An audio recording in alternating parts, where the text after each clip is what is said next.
ఎవరన్నా నువ్వు ఎక్కడికి వెళ్ళి వచ్చినావు అసలు నువ్వు ఎక్కడికి వెళ్ళి మొదలైంది నీ ప్రయాణం? రోడ్ల మీద అయినా పెయింటింగ్లు వేసుకుంటుండే పాపం రేవంత్ రెడ్డి గారు. మంచిదే, తప్పేం లేదు. చిన్న స్థాయికి వెళ్ళి పెద్ద స్థాయికి ఎవరైనా రావాల జీవితంలో, తప్పులేదు. కానీ మంచి పనులు చేసి రావాలి.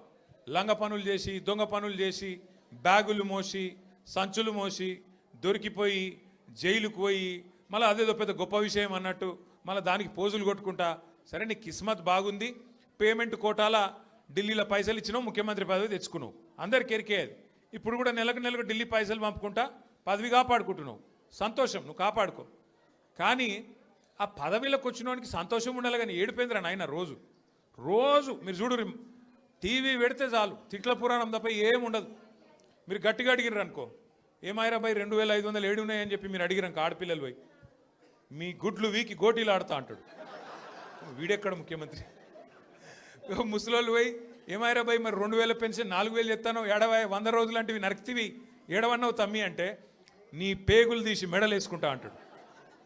అట్లాగే మన విద్యార్థులు పోయి ఏమయ్యా మరి 2 లక్షల ఉద్యోగాలు అన్నావు, ఏం సంగతి అంటే నీ లాగుల తొండలు ఇడిచి పెడతా. వీడేం ముఖ్యమంత్రి, వీందేం భాష, నాకు అర్థమే కాదు.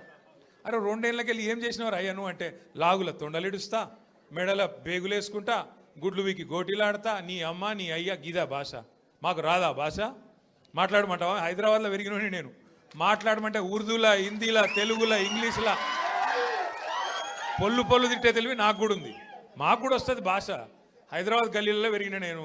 నువ్వేడో ఊరికెళ్ళి వచ్చినావు, సరే రా, పర్వాలేదు, నీ అదృష్టం బాగుంది, ముఖ్యమంత్రి అయినావు, చేయి. రోజు ఏడుచుడు ఎందుకు? మేము ప్రతిపక్షంలో ఉన్నాం, నువ్వు అధికారంలో ఉన్నావు. ఇక అంటారు చూడదు సామెత, కనకపు సింహాసనం మీద శునకం కూర్చోబెట్టినట్టు నిన్ను ఆడ కూర్చోబెట్టిన పాపానికి రోజు అరుసుడే.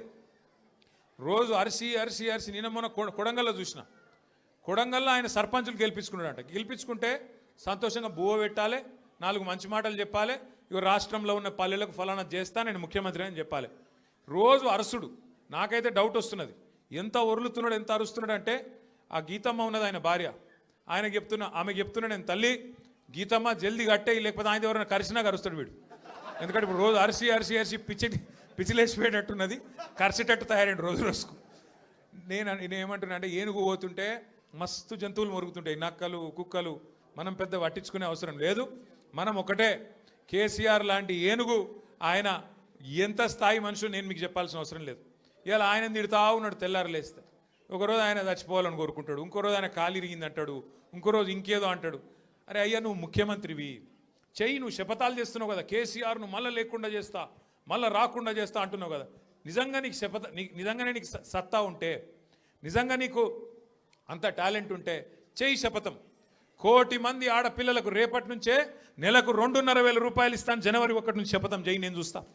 తులం బంగారం నేను జనవరి 1 నుంచి ఇస్తాను చెప్పు, శపథం చెయ్యి. చెప్పు 4,000 పెన్షన్ సంక్రాంతికి వెళ్ళి ఇస్తా, 2 ఏళ్ళకి వెళ్ళి తప్పించుక తిరిగిన దొంగను నేను, కానీ ఇప్పుడు ఇస్తా సంక్రాంతికి వెళ్ళని చెప్పు దమ్ముంటే. గా శపథాలు చెయ్యి. వీటితో ఏమవుతుంది? నీ ఉపన్యాసాలు, ఊకదంపు డైలాగులు ఏమొచ్చేది ఉన్నది వాటితోని? నోటి తీట తిరుగుతుంది తప్ప ఏం రాదు. మాకు రాదా తిట్టనికి? మాకు కూడా వస్తుంది, కానీ నీకు కాదు. నీ కుర్చీకి గౌరవం ఇచ్చి ఊకుంటున్నాం. కానీ ఒకటి మాత్రం నేను పక్కా చెప్తున్నా, దయచేసి మిమ్మల్ని అందరినీ కూడా కోరుతున్నా, మీరు మాత్రం హైదరాబాద్ జనాలకు మీకు పాదాభివందనం చేసినా, నేను ఏం చేసినా కూడా తక్కువనే నేను. ఎందుకంటే మామూలు విషయం కాదు. హైదరాబాద్ చరిత్రలో ఎన్నడూ వరుసగా 2 సార్లు, ఒక్కసారి కాదు, కార్పొరేషన్ ఎన్నికల్లో ఎవ్వలతో సంబంధం లేకుండా డైరెక్ట్గా టీఆర్ఎస్ పార్టీని, బీఆర్ఎస్ పార్టీని మీరు గుండెల్లో పెట్టుకొని గెలిపించి మమ్మల్ని మళ్ళీ కార్పొరేషన్ 2సారి కూడా మా చేతిలో పెట్టింది. అట్లాగే మొన్న శాసనసభ ఎన్నికల్లో కులం లేదు, మతం లేదు, అన్ని కులాలు, అన్ని మతాలు, హిందువులు, ముస్లింలు, క్రిస్టియన్లు గుండెల్లో పెట్టుకున్నారు గులాబీ జెండాను. 24 సీట్లు హైదరాబాద్లో ఉంటే ఒక్క సీటు కూడా మీరు కాంగ్రెస్కి ఇయ్యలే. ఒక్కటంటే ఒక్క సీటు ఇయ్యలే కాంగ్రెస్కి, నమ్మలే మీరు. అట్లాగే ఒక్క సీటు అడ్డిమారి గుడ్డి దెబ్బలో బీజేపీకి పోయింది, ఒక్క సీటు తప్ప మొత్తం సీట్లు బీఆర్ఎస్కే మీరు అప్పచెప్పిండ్రు. మీకు అందుకే పాదాభివందనం చేసినా తక్కువనే, మీరు చేసిన మరి మేలుకు.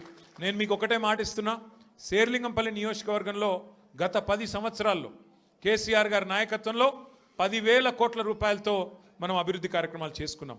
ఫ్లైఓవర్లు, అండర్ పాస్లు, మంచినీళ్లు, సీసీ రోడ్లు, మోరీలు చేయగలిగితే మంచి చేసినాం. 1 లక్ష డబుల్ బెడ్రూమ్ ఇల్లు కట్టిన మొత్తం హైదరాబాద్ కలిపి, అందులో శేర్లింగంపల్లికి కూడా ఒక 4,000 వచ్చినాయి. సరే, పిండి కొద్ది రొట్టె. ఇంకా కూడా చేయాలని ఉండే, ఈసారి చేద్దాం ఇంకా అన్న ఒక ఆరాటం ఉండే. కానీ ఇవాళ కాంగ్రెస్కి అధికారం వచ్చింది, ఊర్లలో ఉండే ప్రజలు వీళ్ళు చూపెట్టిన ఆశలకు మోసపోయి వాళ్ళకు ఓట్లేసిండ్రు.